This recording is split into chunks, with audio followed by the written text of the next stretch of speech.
अगर आपने कहीं ज़मीन ली है और आप जानना चाहते हैं उस ज़मीन के नीचे का पानी कैसा है, क्या वो पानी मीठा है या फिर वो पानी खारा है, तो आप लोगों को अब एक ऐसी टेक्नोलॉजी बताने वाली हूँ जिसके ज़रिए आप लोग बिना खुदाई करे उस ज़मीन के 500 मीटर नीचे तक पहचान सकेंगे कि वहाँ का पानी मीठा या खारा है। क्योंकि हिसार जैसे रीजन के अंदर काफ़ी जगह पानी जो है वो खारा है, वहीं अगर फतेहाबाद की बात की जाए तो वहाँ पर काफ़ी जगह पानी मीठा है। लेकिन अगर पानी मीठा निकलता है तो उस जगह की कीमत भी बढ़ जाती है, और अगर पानी खारा हो तो उस जगह की कीमत भी कम हो जाती है। लेकिन कैसे पहचाने कि जो ज़मीन आपने ली है उसके नीचे का पानी मीठा है, तो ऐसी ही टेक्नोलॉजी आपको बताने वाले हैं। मैडम हमारे साथ मौजूद है, मुझे ये बताइए हेलीकॉप्टर से कैसे पता लगेगा?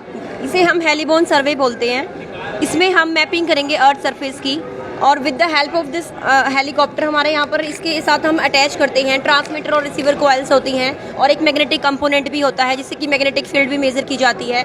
और इसके माध्यम से हम ये पता निकालेंगे कि beneath the earth surface 500 metre तक किस प्रकार की हमारे पास सॉइल फॉर्मेशन है। एक तरह से हम लिथोलॉजी हमारे पास हमारे सामने आ जाती है, और उसके बेस पे हम फिर साइट सेलेक्ट करके वहाँ पे बोरिंग करवा के और हम फिर वहाँ पे उस चीज़ का प्रत्यक्ष रूप से हम सामना कर सकते हैं कि हमारे पास मीठा है या खारा पानी है। इसे हम हेलीबोन सर्वे कहा जाता है। ठीक है, अगर बात की जाए मीठा और खारे पानी की, तो कितना क्या कोई इस तरीके की जांच भी होती है जिसके अंदर पता लग जाए कितना मीठा है और कितना खारा पानी है? यस, उसे हम केमिकल एनालिसिस बोलते हैं। जब हम कहीं पर भी ट्यूबवेल या फिर पीजियोमीटर हम इंस्टॉल करते हैं, हमारा महकमा जो है हम केंद्रीय भूमिजल बोर्ड की तरफ से हैं, जल शक्ति मंत्रालय के अंतर्गत हमारा महकमा आता है। तो हमारा कार्य ही यही है कि हम पूरे हरियाणा में हम नोटिफाई करते हैं एरियाज़ में, और फिर उसके बाद हम पीजियोमीटर्स इंस्टॉल करते हैं जो कि मॉनिटरिंग के लिए होते हैं। और फिर हमको साल में 4 बार उनको मॉनिटर भी करते हैं कि पानी का लेवल किस मतलब कितने स्तर तक वो नीचे चला गया है। जैसा कि सभी के सामने आ रहा है कि वाटर लेवल नीचे जाता जा रहा है, तो उसकी भी हम मॉनिटरिंग करते हैं, और उसके साथ साथ हम रिसोर्स एस्टिमेशन भी करते हैं। ठीक है, मुझे ये बताइए कि आप लोगों को फ़ायदा क्या मिलता है जो आप लोग रिसर्च करते हैं कि यहाँ का पानी खारा है या फिर यहाँ का पानी मीठा है? जिस प्रकार से हमें जीवन जीने के लिए पानी की बहुत अत्यधिक आवश्यकता है, और जैसा कि हम अपने सभी का हम सभी का एक अकाउंट है बैंक में, बैंक अकाउंट हम रखते हैं, उसी प्रकार से हम पानी का भी एक अकाउंटेबिलिटी पाने की हम लोग जज करते हैं। इसी प्रकार से हम ये देखते हैं कि हमारी धरती के नीचे कितने, हम इस प्रकार से नोटिफाई भी करते हैं कि हमारे पास कितने ओई ब्लॉक्स हैं ओवर एक्सप्लॉइटेड, मतलब कि एक्सप्लॉइटेशन उनका हम लिमिट से ज़्यादा कर चुके हैं। तो हम उसी प्रकार से हम रिसोर्स एस्टिमेशन भी करते हैं। ये आपका सरकार की तरफ से काम होता है, लेकिन अगर एक आम आदमी को अपनी ज़मीन का पानी पता करना हो कि वो मीठा है या खारा है, क्या उसके लिए भी कोई टेक्नोलॉजी आप लोग प्रोवाइड करते हैं? उसके लिए भी हम टेक्नोलॉजी प्रोवाइड करते हैं, क्योंकि जैसा कि मैंने बताया कि हमारे जो डिपार्टमेंट है उसमें 3 ब्रांचेज हैं। हम केमिकल एनालिसिस भी करते हैं, हम जियोफिजिकल सर्वे भी करते हैं, और हम हाइड्रोलॉजिकली पॉइंट ऑफ व्यू से उसको पूरा एस्टिमेट भी करते हैं।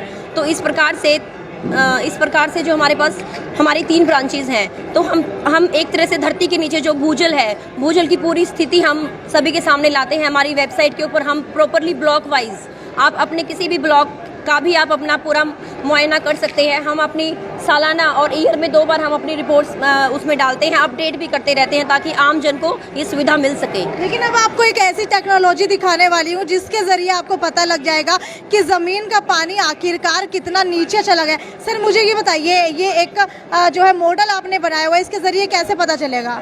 एक्चुअली फर्स्टली मैं आपको ये बताना चाहूँगा कि ये जो एक सेंट्रल गवर्नमेंट का फर्स्ट ऐसी रूरल पार्टिसिपेटरी स्कीम चली है, अटल भूजल योजना, जो वर्ल्ड बैंक के साथ में चल रही है, जिसमें हम उस जोन के अंदर काम कर रहे हैं जहाँ पे वाटर की सिचुएशन बहुत ज़्यादा क्रिटिकल आ गई है।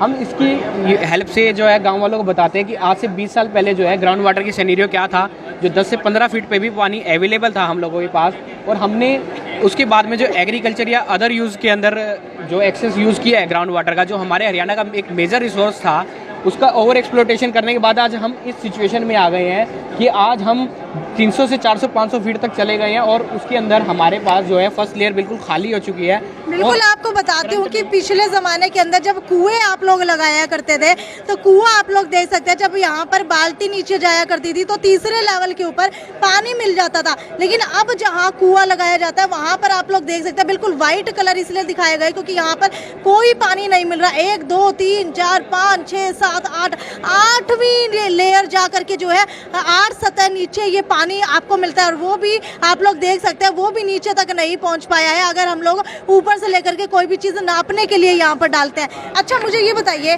कि आप लोगों का जो डिपार्टमेंट है वो काम करता है लोगों को कि आप लोग जो है एक नेचुरल पानी कहीं पर भी इकट्ठा कर सकते हैं, ये क्या जो है टेक्नोलॉजी? एक ऐसी टेक्नोलॉजी है जिसको हम फॉलो कर रहे हैं। अभी जिस एरिया के अंदर ग्राउंड वाटर जो है बहुत ज़्यादा डिफ़िकल्ट सिचुएशन में आ गया है, अब हम कुछ ऐसा फंक्शनिंग यूज़ कर रहे हैं जिसमें हम रेन वाटर को हार्वेस्ट कर सकें और उसको सेव कैसे कर सकते हैं। अब हर एक गाँव के अंदर पहले जोड़ तालाब होता था जिससे काफ़ी अच्छे लेवल पे वाटर रिचार्ज होता था, लेकिन आज हमारे गांव के अंदर जो है वेस्ट वाटर जो बहुत ज़्यादा हो गया है और उसके अंदर रेन वाटर के लिए कोई जगह नहीं है। तालाबों की स्थिति जो है बहुत ज़्यादा बुरी हो गई है, और उसके अलावा जो हमारे पास जो रेन वाटर जो आता है वो आते ही साथ हमारा पॉल्यूटेड हो जाता है। तो हमने उसके लिए कुछ टेक्निक ऐसे डेवलप की है जिसको हमने गवर्नमेंट प्रमोट कर रही है, जिसे बोलते हैं रिचार्ज इंजेक्शन वेल टेक्निक है, जिसके अंदर हम फास्ट वे से जो सरफेस वाटर जो है रेनफॉल वाटर है उसको स्टोर कर सकते हैं, ग्राउंड वाटर में डायरेक्ट उसके ले जाया जा सकता है। इस टेक्निक को हमने एक रिचार्ज इंजेक्शन वेल टेक्निक है, ये अर्थ के अंदर का फंक्शनिंग बताया जा रहा है। इसके अंदर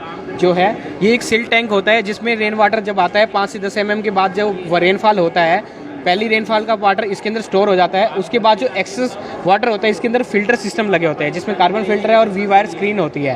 अब उस स्क्रीनिंग से ये इस रिचार्ज बोरवेल में चला जाता है और ये एक कुएं के टाइप का स्ट्रक्चर होता है। इसके अंदर पानी आकर के स्टोर होता है, इसमें 5 लेयर सिस्टम लगा होता है, उसके थ्रू जाकर के एक वी वायर स्क्रीन इसमें लास्ट में लगाई जाती है जिसमें 100% वाटर को पूरा एक जिसकी क्वालिटी इंप्रूव करके रेन वाटर को ग्राउंड के अंदर ले जाया जाता है। बिल्कुल, आपको बता दें कि सरकार जो है बेहद ज़्यादा सब्सिडी दे रही है क्योंकि आजकल गाँव के अंदर या शहरों के अंदर पानी ही नहीं बचा है, और जिस तरीके से अगर आप लोगों को पानी इकट्ठा करना है और पानी इकट्ठा करने के बाद जो है एक जगह उसे इकट्ठा करके रखना, चाहे किसी कुएं के अंदर या फिर किसी भी जगह, उसका सरकार पैसा देती है। लेकिन अगर हम वो पानी सीधा डालेंगे तो कहीं ना कहीं उसके अंदर जो बहुत सारे मिनरल्स या पार्टिकल्स या फिर कॉन्टामिनेटेड वाटर जो होता है वो हमारे शरीर के अंदर जाकर के नुकसान पहुंचाएगा, और एकदम से इतना सारा पानी जो है कहीं पर डाला भी नहीं जा सकता। उसके लिए ये मशीन बनाई गई है। आप लोग इस मशीन से कहीं पर भी बारिश का इकट्ठा हुआ पानी जो है वो यहाँ पर इकट्ठा कर सकते हैं, जिसके ज़रिए वो फिल्टर होगा पानी, और ये वो मशीन है जिससे तेज़ गति से वो पानी सीधा कुएं के अंदर चला जाएगा। क्योंकि बाल्टियाँ भर भर के अगर आप डालने लगेंगे तो शायद आपको 1 साल लग जाएगा, लेकिन अगर इस मशीन की बात की जाए तो ये मशीन जो है कम समय के अंदर आपका पानी एक जगह के ऊपर इकट्ठा कर देगी और इसके बदले सरकार आपको पैसा देगी। मुझे बताइए सब्सिडी कितनी देती है सरकार? सरकार जो है डिमांड साइड को मैनेजमेंट करने के लिए demand side in the sense कि हमारी वाटर की रिक्वायरमेंट कितनी है, और हमारी वाटर की रिक्वायरमेंट सबसे ज़्यादा एग्रीकल्चर के अंदर है। हमारी जो पैडी कल्टीवेशन का जो पैटर्न है जो हरियाणा का नहीं था लेकिन हमने उसे अडोप्ट किया सबसे मेजरली, तो उसको बैलेंस करने के लिए सरकार की तरफ से ड्रिप और स्प्रिंकलर इरिगेशन के लिए बहुत ज़्यादा सब्सिडी दी जा रही है। उसमें 85% सब्सिडाइज किया जा रहा है। फार्मर्स उस चीज़ को अडोप्ट करके वाटर जो डिमांड है उसको डिक्रीज़ कर सकते हैं, और उसके अलावा जो सप्लाई साइड को मैनेजमेंट करने के लिए पॉन्ड रेनोवेशन की जो काम है वो सरकार अपने लेवल पे 100% सब्सिडाइज कर रही है। बहुत से डिपार्टमेंट इस पे काम कर रहे हैं। अगर यहाँ सब्सिडी लेनी हो किसी को तो कैसे ले सकते हैं? अगर सब्सिडी लेनी है, अगर जो डार्क जोन का एरिया है वहाँ पर तो अटल भूजल योजना चलाई जा रही है, वो मिकाडा की हेल्प से भी इस सब्सिडी को ले सकते हैं। जो MI कार्डा का पोर्टल है, अगर फार्मर उसमें इंटरेस्टेड है तो आप उसके अंदर 85% सब्सिडाइज यूज़ कर सकते हैं, और उसका 85% सब्सिडी है जो उनको 1 एकड़ पर दी जाती है। इसके अलावा अगर वो गाँव के अंदर अपने खेत के अंदर फार्म पॉन्ड बनाना चाह रहे हैं तो इंडिविजुअल फार्मर के लिए 70% जो है सब्सिडी दी जा रही है। MI कार्डा जो इरिगेशन डिपार्टमेंट की तरफ से चलता है। और उसके अलावा जो है अगर फार्मर का साइज़ स्मॉल फार्मर है, उनके लैंड साइज़ छोटे हैं, तो वो क्या कर सकते हैं, कंबाइन एक फार्म का बना सकते हैं जिसमें उन्हें 85% सब्सिडी जो है गवर्नमेंट की तरफ से दी जा रही है।